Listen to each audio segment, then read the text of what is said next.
nerds, what's up? I want to talk about a trend I've noticed on reviews for a while now, but has kind of evolved and come to a head in the last few weeks. And that is the concept of only a negative review is an honest review. But lately it's kind of evolved to only a review that agrees with my personal rating is an honest review. So let me give a couple concrete examples of what I'm talking about to help it make more sense. So when I did my review of Wind and Truth by Brandon Sanderson recently, I gave it a pretty high score, but I did detail some of the problems I had with the book. Now there were a few people in my comment section that had the thought that I was not being honest. I only gave Wind and Truth a positive review because I wanted to keep my relationship alive with Team Sanderson, and so I would never give a negative review to Wind and Truth, even though I actually disliked the book. Now, okay, whatever. But funnily enough, another booktuber posted a review where they gave it a more negative rating than mine, but our complaints and likes of the book were very similar. Like a lot of the things we said were pretty similar. But I noticed on their review, they had comments saying, "You're only giving Wind and Truth a negative review to be edgy, so we don't think you're too much in Sanderson's pocket." That was a good example to me because we said such similar things, and one of the biggest things that differed in our review was just the number we gave it, and we were both being dishonest. In a different context, this also happened with my recent ARC review of The Devils by Joe Abercrombie. I gave it a pretty middling review, a 3, and after I did that, I went to go look at some of the other reviews I hadn't watched because I hadn't done mine yet, and I was watching Mike's book reviews on it, and I noticed that he had a pinned comment talking about how many people claimed he was being dishonest about his positive review because they claimed he just wanted more arcs from the publisher, so they did not believe his 5-star review. But that was really surprising to me considering that Mike is a known Abercrombie fan, and I don't think he necessarily would have a reason to lie about that. Now, as a reviewer, it might be my natural gut instinct to make a video about why all reviewers are actually honest and why you should believe us and why this isn't true. But I think it would be really disingenuous of me if I completely ignored the reasoning or why that people may have started continually distrusting things they hear about online. Do watchers have a valid reason to distrust the ratings from reviewers? I think a lot of this, in my personal opinion, started with just the rise of influencers. Yes, with the rise of social media in the late 2000s, we had the rise of the everyday person selling to us. And I feel like the influencer culture has really come to a head, and people are kind of being more aware than ever of what it means to be sold to in ways that aren't as obvious. Now, if you ask any of my booktuber friends, because we have talked about this, and you called them an influencer, most of them would balk at it. In general, we don't like the term because with the term influencer comes this specific connotation and I think a specific shallowness. But despite that, no matter how much we would want to try to defend book reviewing as more intellectual or more whatever, we are selling something. We are influencing people to buy a product. That product is just books. Now, I'd say a majority of us aren't thinking in that terms. I wouldn't say I get online because I'd like to sell books. From my view, I get online to share with people the things I love. And I think most of booktubers would probably say something in a similar vein of why they started. That being said, it doesn't change the bottom line that we influence people to buy books. I know I have. And that aspect of this means something will ping for people. And that question is going to be, am I being sold to honestly? So today I'm hoping to attack this issue from two sides, the consumer side, or you as the watcher, and the creator side, so like me as a content creator. I want to talk about concrete ways you can see how and when you're being advertised to, and even less concrete ways that you can determine maybe the validity of what you are watching. On the other side, I'm going to talk about content creation and what kind of motivations us as creators might have, and also just a discussion on keeping fandoms a pleasant place to be and how this can all contribute to that. Both of these kind of intersect with things, if you've been a long watcher, you know I'm passionate about, which is things like media literacy and making fandoms a pleasant place to be. And so we will talk about that stuff after the jump.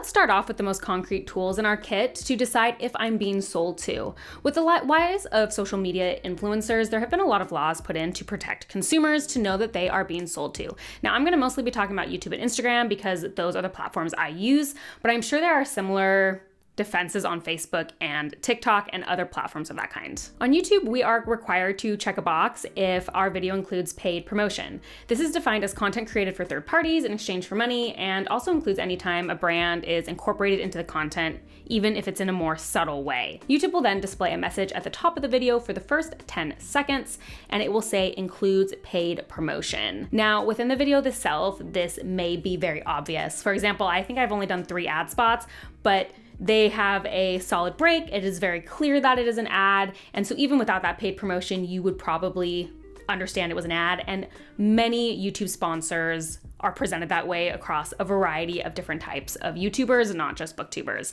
But this includes paid promotion can also protect against more subtle ads where they try to incorporate the brand into the video itself without a specific ad break.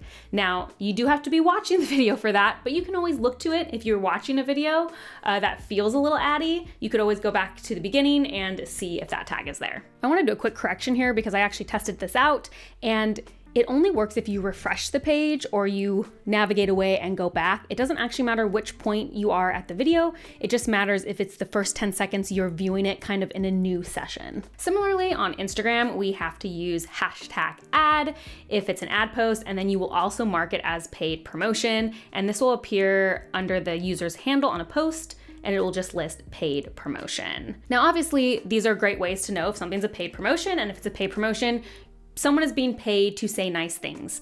Now, this doesn't automatically make something dishonest. My most recent ad was for a special edition of a book that was sent to me, and I love that edition.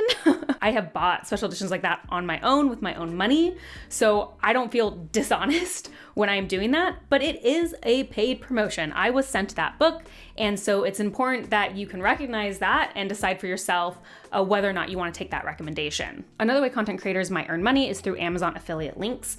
The Amazon affiliate program is basically where you can get special links that are just for yourself, and if someone clicks through to them and buys that product, then you get a small kickback for them purchasing that item. I don't actually have any experience here because I don't use affiliate links, but most booktubers I know do use them for the books they advertise. Personally, I don't think this is one to be like overly suspicious of. Generally, content creators use this, especially in the book sphere, for things they're already advertising. If I love a book that I wasn't sent to by the publisher or have no reason outside of my own love for it, and I can still get a kickback for if people buy it off of Amazon, it seems like a no-brainer for most people.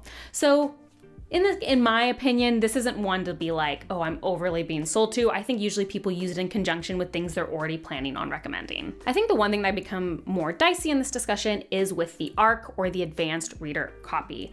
Now, I would say most of us, including myself, don't mark receiving an ARC as a paid promotion video, mostly because these ARCs are sent without strings attached. When, in my experience, the ARCs I get are never paid. We just get sent the book. They don't have an expectation of when something needs to be posted or if we post at all. And there's never any language in any of the ARCs I've received that I have to give a certain review. They are sent to book reviewers, I think, in hopes that you will give it a good review, but not necessarily needed. To be clear, obviously the author and publisher want good reviews, but I think they do know it's a risk when they send out ARCs that they might not always get them. But obviously that doesn't mean the ARC might not come with pressures that as a viewer you might consider to be influencing the opinion. So I think there's 2 overall things you could look at when it comes to ARCs, which is where did the ARC come from and what is the reviewer's history with ARCs? So when we talk about where the ARC came from, there's 2 primary ways that I receive ARCs, which is either from the publisher or from the author themselves. And occasionally, I think only once, I got what I call a backdoor ARC, which came from neither of those and just kind of through a connection. That was Wind and Truth, if you watched that video. So if an ARC comes from a publisher, these are probably the least pressured ARCs. I get put on mass emails from some like book publishers. Well, they'll send out digital review copies if I want them. And they just kind of give like a general like praise for it and let you decide to get them or not. Then there's ARCs that are spent specifically by an author, and this may just be the author doing the work for themselves. It might also be because the reviewer has a relationship of some sort with that author. I know I've gotten ARCs from authors that I've interviewed before, or they might be a friend. Now, I'm always really careful to state how I know somebody. For example, the ARC I got of The Dollmakers from Lynn Buchanan, I was careful to say that I knew Lynn and I was getting that ARC because we were friends. Now, does that automatically mean any of these things are dishonest? No. Is it a good thing to keep in mind? Sure. Does it maybe change your opinion about my Dollmakers review if I say that I'm a friend of Lynn's? Perhaps. I still think my review was honest, but I think it's fair to give that information out so you guys can make the most informed decision, which is why I'm always careful to say it. Overall though, in my experience, ARCs don't come with an expectation. Now, there might be a underbelly here where people are getting paid for reviews. I personally would not mess around with that. I think that can get sketchy, but I haven't experienced it, so I don't want to be judgmental, but I would be worried about that. You can also look at a reviewer's history with ARCs. So when this reviewer gets ARCs, are they almost always reviewed positively? Yes, maybe that's a sign that they want to keep up a relationship with the publisher and they only ever review them positively. There are some caveats. Maybe they don't take very many ARCs and they only take ARCs from people they think they're gonna like. That's what I do. I only take ARCs that I'm relatively certain I'm going to enjoy. So that would maybe put my ARC rating higher. Or perhaps they only accept ARCs from people they're known to love. That might also make it higher. But that could be a thing you could check if you were wondering about the honesty of a reviewer. Now, I will say in terms of pressure, it does exist. The problem is this pressure isn't measurable. The previous things I talked about are very easy and visible to see. We can kind of, they're there or they're not. This isn't that way, and so it's hard to really be concrete about it. I can't definitively say that reviewers won't be dishonest to get more ARCs. Some may, but I also know that not every reviewer is thinking that way, and a lot of reviewers are honest despite how they get the book. It's unfortunately one of those things that you're just gonna have to make like a gut reaction about. I can speak a little bit about my own personal experience with ARCs. Personally, if there was a publisher or author that I had an established relationship with, I would not be worried about giving a single bad review. Like for example, if I reviewed a Sanderson book poorly, I would be shocked if it affected my relationship with Team Dragonsteel. Now, if I gave like the next 5 or 6 books terrible ratings, maybe it would. But at that point, if I was literally hating everything the author put out, would I even really want a relationship with them anymore? Because then I probably just like wouldn't really be a fan. And so I think sometimes naturally these things coincide. Like if I'm enjoying a book by an author, then I will want a more relationship with them. And if I stop enjoying books from that author, I naturally probably don't want a relationship anyway, because why do I want to read books I'm not enjoying? And I was given a book or an ARC by an author and I ended up not enjoying it. And I was honest about it, but also like, if I'm worried that I'm not going to continue, like I said, enjoying books from that author, I probably am not really that interested in future ARCs anyway. It takes care of itself in a lot of ways. So these were tips to decide if you're being sold to or to help you be savvy with how things are presented online. But ultimately, it's gonna come down to you and your relationship to the reviewer and whether or not you think they're trustworthy or not. Media literacy isn't only about being cynical and distrustworthy of everything.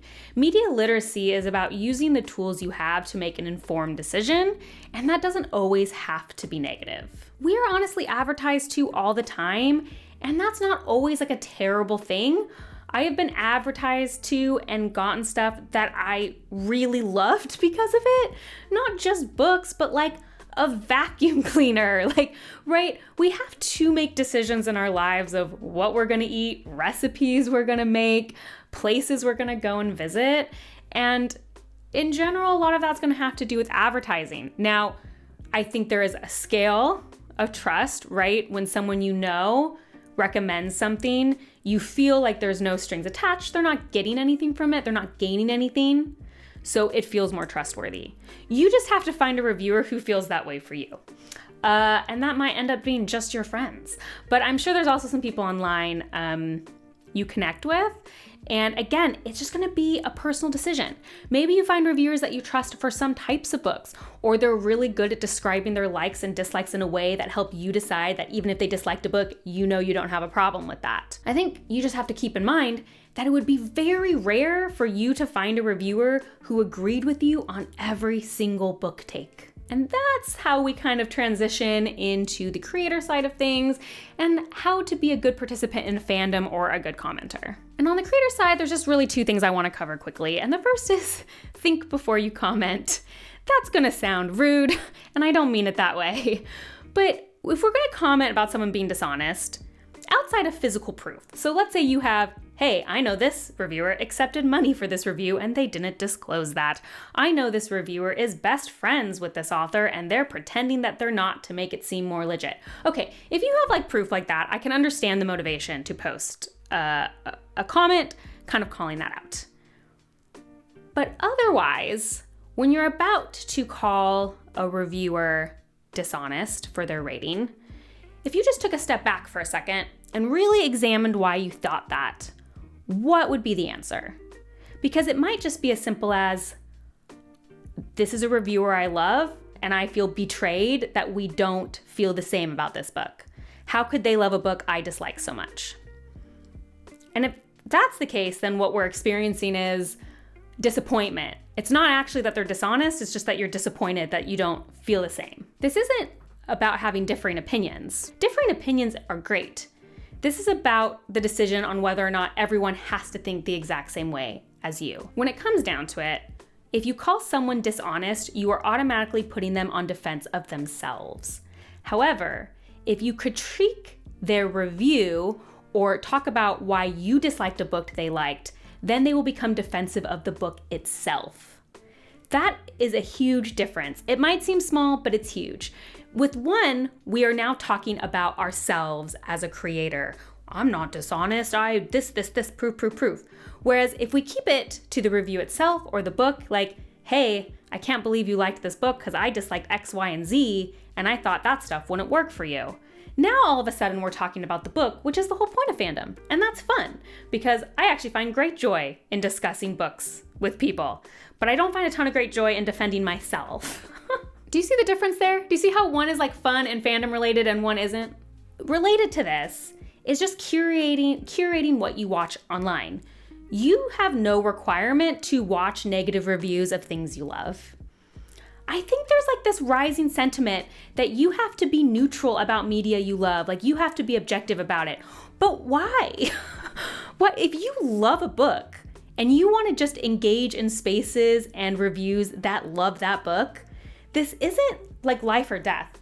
This isn't work. This isn't like history or politics or government, like things that are affecting a bunch of people that you need to be informed of because of life. Like this is a piece of media you enjoy. It doesn't always have to be that serious. And this is something I've just like noticed as fandoms get larger, and in fact was a big contributing factor to why I got off Reddit. I was like a daily Reddit user for years and years. Like Reddit was my place, and about a year and a half ago I walked away from it. I've never been happier because I kind of noticed this trend. There was a few fandoms I had been in when they were relatively small, and this is not just books. I'm talking like musicians, movies, anything that could have a fandom.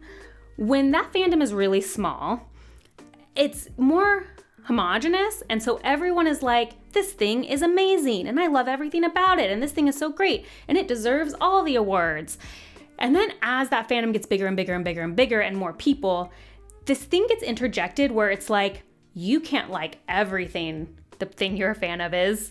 Like, you can't like every book from that author. That's not allowed because it's not objective. You have to be negative. You can't want them to win all the awards because other people deserve awards too, and it's not fair to just be a fan. And it's like, but why? Like, why can't I just want my favorite author, John Doe, to win every award? Like, why do I have to be objective about that? It's silly. It doesn't, like, these aren't things that really matter. Isn't that like literally the definition of being a fan? Of course, there's a sliding scale of fandom, and of course you can be considered a fan of something or someone and not like everything they produce. Of course. But I think it's when we get to the policing of the fans, like to be a fan, you must be this, that it gets tiring. Where I think some of this kind of gut reaction and negativity can come on reviews is because you're engaging with stuff that's just not sparking joy. I tell people all the time, like I had someone who'd followed me for a long time, and they're like, oh, I'm really nervous to watch your review. I don't even remember what book it was. They're like, I'm really nervous to watch your review because I love this and I can tell you didn't like it. And I was like, don't watch it. And they were like, what do you mean don't watch why are you telling me not to watch one of your videos? And I'm saying, don't watch it. I don't want to destroy your love for this thing. That's not, like, I'm a reviewer, so I'm going to say what I like. But you have no obligation. It can be interesting and fun sometimes. I engage in negative reviews of stuff I love if I'm like sincerely interested, usually from reviewers I trust, right? That's the thing. I usually go to people I trust. Hey, I really trust their opinion and I'm very curious because I think they're going to say like some really well-reasoned arguments why they don't like a book. I'd go watch it, but you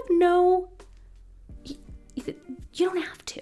Again, this isn't about making echo chambers, but rather deciding if you're even enjoying the content you're engaging in, or if you're really just not enjoying the discussion at all. There's absolutely nothing wrong with getting a bad or dishonest vibe from a reviewer and then just choosing not to watch them. I think the overall idea I'm trying to get out here is that if the only response you have to a differing review from a reviewer is you must be lying, then I think we've lost some perspective. There is a balance to be had of being media literate and understanding when you are being sold to and being a little bit maybe skeptical and wary of those situations. But there's another side of that not everything is dishonest. And if you are applying the dishonesty label only to things that disagree with you, then we probably are running into an issue there. So, as always, if you like these kind of deep dives into fandom topics, please like and subscribe. That is the best way to support me. And if you want to see what I'm currently reading as well as other nerdy rants, you can check me out on Instagram at bookborn.reviews. I'll see you next time. Bye.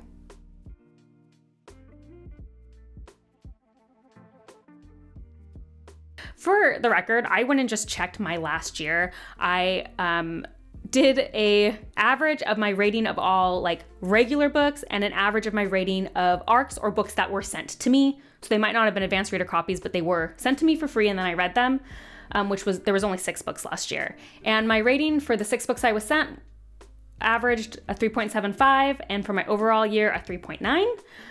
So it was pretty much the same. So I was like, okay, I rank my ARCs and my regular books generally the same.